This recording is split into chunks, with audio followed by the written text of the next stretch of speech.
What they never told us about Africa's wealth. What if Africa was never poor?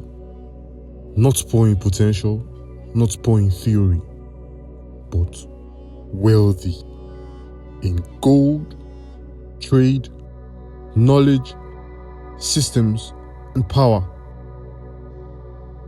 Just a reminder, long before colonization, Africa was one of the most resource-rich and economically active regions on Earth.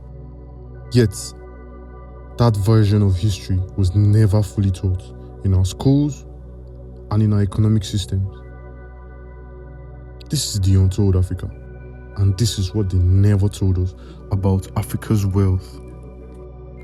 Long before Europeans arrived in African shores, African empires were already deeply connected to the rest of the world through trade routes linked to African shores, from the Middle East to Asia to Europe, where they sold gold, salt, ivory, leather, textiles, spices, and ideas were all moved through African hands.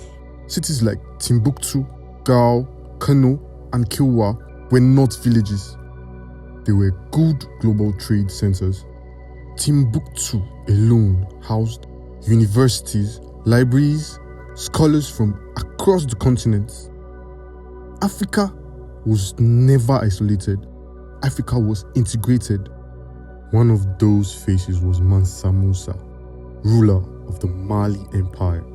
His wealth was so immense that his gold disrupted economies during his travels. He funded education, architecture, and religion. His empire controlled major gold routes. Historians will say he may have been the wealthiest human being who ever lived. Yet, his story is often reduced to a sentence, not a system. And he was not alone. Kings, queens, merchants, and empires managed wealth on a continental scale. African wealth was not an accident. It was never accidental. It was organized through kingdoms and empires, protected by laws and customs, sustained through taxation and governance. An example is the Benin Kingdom, who had diplomatic relations with Europe. Ethiopia minted its own currency.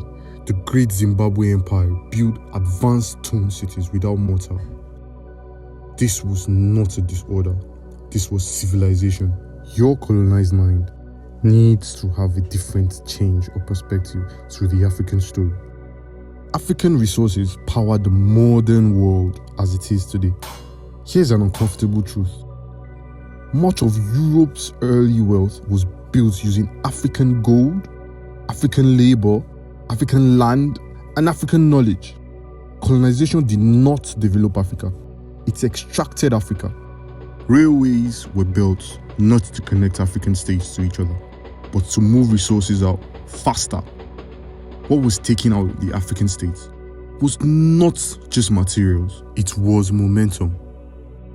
Africa was never intellectually empty. That was a myth. Timbuktu itself, with its manuscripts, covered astronomy, law, medicine, and mathematics. African oral traditions preserved history, ethics, and science, as we all know of today. Knowledge was stored in people, not paper. Africa didn't lack intelligence. It preserved it differently, and that difference was misunderstood or deliberately ignored. Just so you know, the greatest loss was psychological.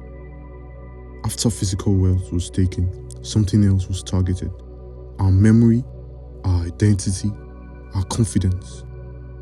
Africans were taught that their past was insignificant, their systems was inferior, their success was accidental. That belief outlived colonization itself, and psychological loss is harder to recover than material loss.